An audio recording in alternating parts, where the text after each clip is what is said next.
နော်ဒီ baby D box လေးကိုဖောက်ပြမှာဖြစ်ပါတယ်ဒီမှာပေါ့နော်ဒီလိုမျိုးရုပ်ကလေးပဲရှိပါတယ်ဆိုတော့ပေါ့နော်အဖေဒီရုပ်ကလေးကိုပေါ့နော်ဖောက်ပြမှာဖြစ်ပါတယ် unboxing လုပ်ပြမှာဖြစ်ပါတယ်ဆိုတော့ဒီထဲမှာပေါ့နော်ဒီအရင်တော့ဖောက်ပြတာမဟုတ်ပေါ့နော်ဗီဒီယိုမှာတော့ပထမဆုံးတစ်ခါဖောက်ပြပါပေါ့နော်ဒီဟာလေးပဲပေါ့နော်ဒါမှပေါ့နော်ဒီပေါ့နော်ဒီဟာလေးရှိပါတယ်ဒီတဲကပေါ့နော်ဟာလေတခြားနှစ်ဘူးလေးပေါ့နော်ပေါ့နော်အဖေဖောက်ပြတာပေါ့နော်အားကြောင့်ဒီဟာလေးပါတယ်ဒီဟာလေးပါတယ်ဆိုရင်တော့ဒီလိုမျိုး stitch အယုတ်ကလေးပေါ့နော်အဲ့လိုမျိုးအယုတ်ကလေး figure လေးပေါ့နော်အဲ့လိုမျိုးဟာတစ်ခုပဲပါပါတယ်ဆိုရင်တော့ baby လေးဟာဒီကိုပြလို့ရပါတယ်ဆိုရင်တော့ကြည့်လိုက်ကြအောင်ဒီမှာပါဒီဟာလေးကစင်ရုပ်လေးပေါက်ခဲ့ပါတယ်နောက်ပေါ့နော်စင်ရုပ်လေးပေါက်ခဲ့ရပေါ့နော်မနော်ဒီဟာလေးဆိုရင်စင်ရုပ်လေးဒီစင်ရုပ်လေးပေါက်ခဲ့ပြီးတော့နောက်တစ်ခုကကြတော့ဒီမှာဒီဟာလေးပေါက်ခဲ့ပါရဲ့တော့မျိုးလုံးလေးလှုပ်လို့ရတယ်ပေါ့နော်ဒီဘက်လေးကိုဟိုဘက်ကြည့်လိုက်ဒီဘက်ကြည့်လိုက်လှုပ်လို့ရပါမယ်ဒီရုပ်လေးပေါက်သွားပါနော်ချစ်စရာလေးပေါ့နော်ဆိုရင်တော့စဖောက်ပြမှာပဲဖြစ်ပါရဲ့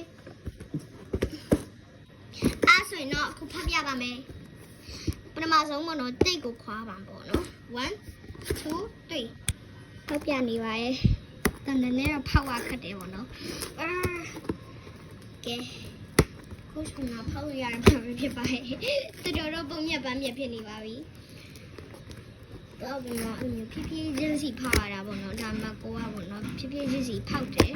ဒါမှလည်းပုံပြတ်ပန်းပြတ်ဖြစ်သွားတာလေအဲ့လိုဖြစ်သွားပါတယ်ဒီမှာပြေကုန်ပြီအဲ့လိုဖြစ်ကုန်တာပေါ့နော်အရင်စင်းရစရာကောင်းပါရဲ့ဆိုရင်တော့ဒီမှာဖက်ပြပါမယ်ဆိုရင်တော့ဒီလောက်နဲ့ပဲမတော်သေးဘူးပေါ့နော်ဖောက်ပြီးဝိုင်းပြောဖောက်ဝိုင်းဆိုရင်ဘာရလဲဆိုတော့ကြည့်အောင်ဒီမှာက baby day egg လေးပါငါ baby day egg လေးနော်ဘာရလဲဆိုတော့ကပြားလေးနဲ့ကြည့်ပါမယ် egg လေးရောရမ်းရှိရကောင်းတယ်ဆိုရင်တော့ဘာရလဲဆိုရင်တော့ဟဲ့ဒီအလေးပြန်ရတယ်ဒီအားပေါ့နော်တူပဲပေါ့နော်မဟုတ်မတူအော်ဒီအလေးရခဲ့ပထမဆုံးဒီအလေးရအခုဒီအလေးရခဲ့ဖောက်ပြမှာဖြစ်ပါရဲ့ဒီမှာပထမဆုံး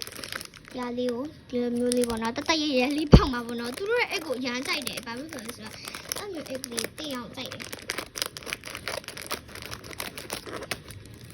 ကြည့်လိုက်ရအောင်ဘာရလဲ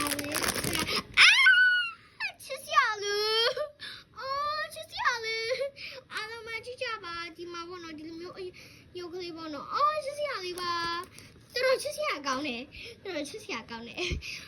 ကြည့်လိုက်ပါဦးသူ့အမွေးလေးကအချီးပဲဘာလဲတန်စင်ချင်တာတော့ပေါ့နော်ဒီလားဒီပေါ့နော်ဟိုဘာလဲမြေခွေးတော့မဟုတ်ဘူးဘာလဲဟိုတည်မလား squirrel ဖြစ်မှာပေါ့လေရှင့်လေးဖြစ်မှာပေါ့လေဘာလို့စသည်လို့အရှိလေးပါလို့ရချစ်စရာကောင်းပါရဲ့ဆိုရင်တော့အဆုံးထိကြည့်လို့ပြကြလို့ကျေးဇူးတင်ပါတယ်တတ